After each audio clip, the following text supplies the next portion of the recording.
À la fin d'approximativement 40 semaines de grossesse, une femme va commencer le travail. Le travail signifie la délivrance imminente du bébé. Afin de soulager la gêne de l'accouchement, de nombreuses femmes vont choisir de subir une intervention appelée péridurale pour endormir la partie inférieure du corps. Avant cette intervention, la femme va recevoir par intraveineuse des liquides permettant de maintenir la pression sanguine. Un moniteur fœtal est également placé sur l'abdomen de la femme afin de surveiller le rythme cardiaque du bébé. On demande ensuite à la femme de se coucher sur le côté gauche et de ramener ses genoux vers l'abdomen.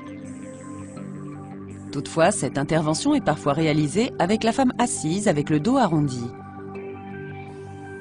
Une fois que la femme est en position, le médecin localise la partie appropriée de sa moelle épinière, nettoie la zone et injecte une petite quantité d'anesthésiant local pour endormir la peau au niveau du site d'injection.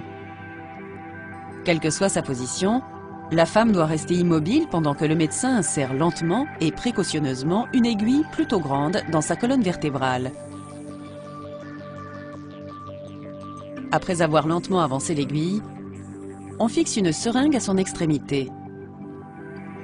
Pour que l'intervention soit réussie, il faut que la pointe de l'aiguille soit placée dans un espace se trouvant immédiatement à l'extérieur de la membrane entourant les nerfs rachidiens.